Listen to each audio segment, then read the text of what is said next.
I love the idea of seeing that click, and you can get that. It can take a while to get it, but you can see when a student has suddenly grasped a concept, that they understand what it is that you've been saying, and when they ask a question that puts together a series of different topics and brings them all together, and you can see the learning in their face.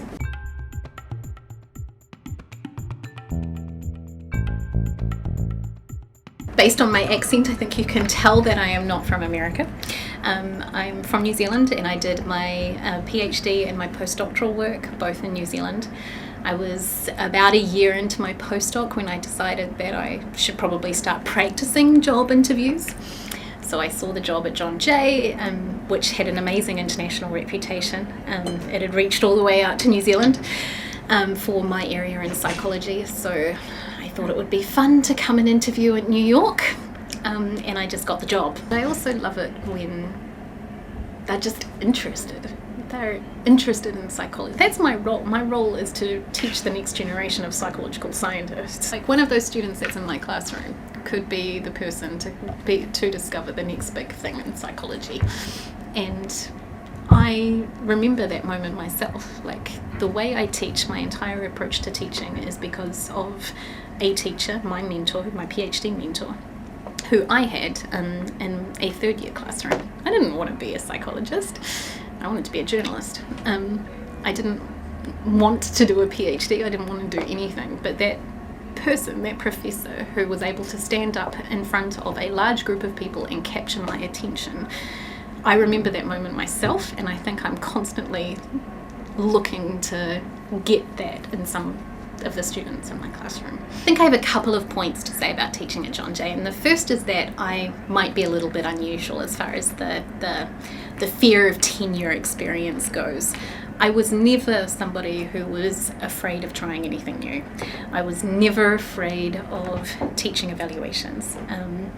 I always believed that if I could introduce something that was going to help the students learn, then that was the key point, and that no matter what I did, I would be able to defend my decision to do that, as long as it was based on scientific principles. There's been a massive increase in interest in testing lately, and not just as a way to see what students have learned, but as a way to get them to learn. There's been editorials in the New York Times and books coming out from Roddy Rodiger, and all of his colleagues have been testing this idea of testing at elementary school right through to college.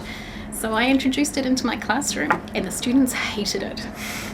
They hated it until they started seeing how it was working for them, because it's the idea that testing helps them to practice remembering the information that they've learned, and that's what they don't get the opportunity to do in a typical classroom. So my students get tested a lot.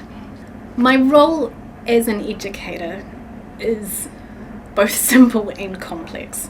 At this point in their career, when I am teaching the Psy 200 class, some of my role is to teach them that psychology is much more complicated than they thought it was. And that can be a conflict, because they don't like that.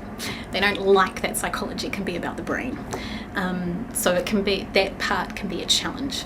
It's also a performer. I cannot teach them if they are not interested. So I have to be something more than myself in that room. So when I go in, I'm typically teaching 200 students. And that's a big classroom, it's a big space, there's a big stage area. I have to fill it. I have to be something that can detract them from their phones and the internet and everything else. And I have to do that when I am teaching them stuff that bores me senseless.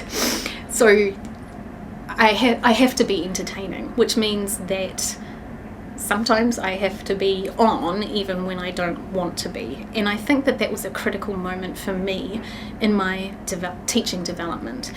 So I set the tone of this idea that this is okay. You can laugh at me, you can laugh at this, and I will laugh at myself. But I damn well expect you to listen and I expect you to pay attention to me, and I expect you to learn, and I expect you to put effort in. And if you're not going to do that, then don't be in my class. That has got to be the bookend of that. I will do all I can to help you. I will use everything I know about psychological science and teaching and learning to help you learn, but you have to do your part too. And that means that my expectation is that you will do well. And I think that that is critical, obviously, or I wouldn't do it. But I think we can have a tendency here at John Jay to believe that our students are special. They are, but they're not special in a bad way. And that doesn't mean that every student is special. Every student everywhere has a special set of circumstances that they come to the learning environment with. If I go into that classroom with an expectation that my students are not good as students that I might have somewhere else, my teaching is not going to be as good. They are never going to rise to the same level if I go in expecting that they will not. So I point blank refuse to change the way I teach. I teach the same way here as I would anywhere else, and they will rise to the challenge. I have 2 of the J.K. Watson Fellows who are working with me in my lab, and a number of the other students who have gone on to win big awards, who knew nothing about that wanting to be what they wanted to do when they started. So I love that. I love seeing how their trajectories change when they're exposed to something. I think that's really fun.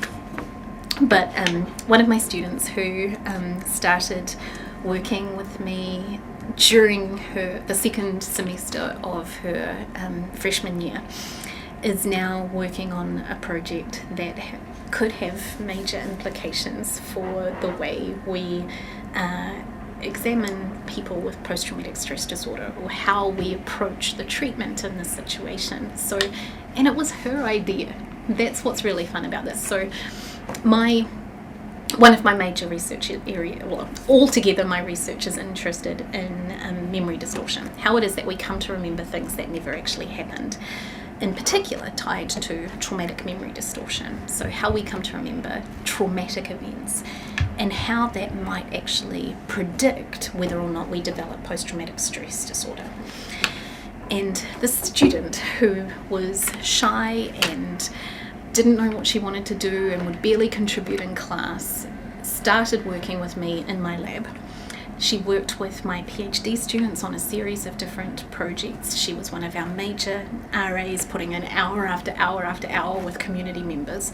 And one day we're sitting in a lab meeting and we're talking about what they might like to do for their honours projects, and she came out with this idea that it would be really interesting to see what people's expectations or their mindset at the time that they experienced a trauma, how that might affect their memory for the event later.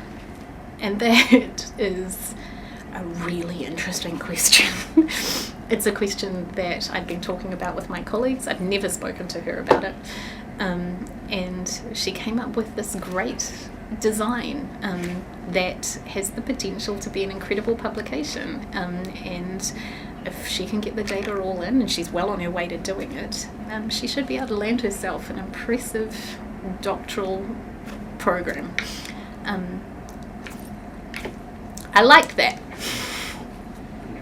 I love the idea of being in a classroom where people want to be there, where they recognize that education is a privilege. I think it should be a right, but it is also a privilege. And I think when you have experienced having to fight for education, I think you actually appreciate it a little bit more. And I feel that here. I do feel that here. And I love the diversity in the classroom in every way, in absolutely every way. The idea of being in a room with sometimes 100 different accents and all those different perspectives that I wouldn't get anywhere else. I love being in an urban centre, especially in New York. the options that my students have. I'm talking about the way the brain works, and I can tell them, you know what, if you want to see how it actually works, go and look at so-and-so's brain. It's at blah, blah, blah museum. I like that it feels like a real seat of power in that respect, but I do think that it's the feeling of people feeling privileged to get an education. And I'm sure it's not true of everyone, but it feels more true here than I've experienced anywhere else.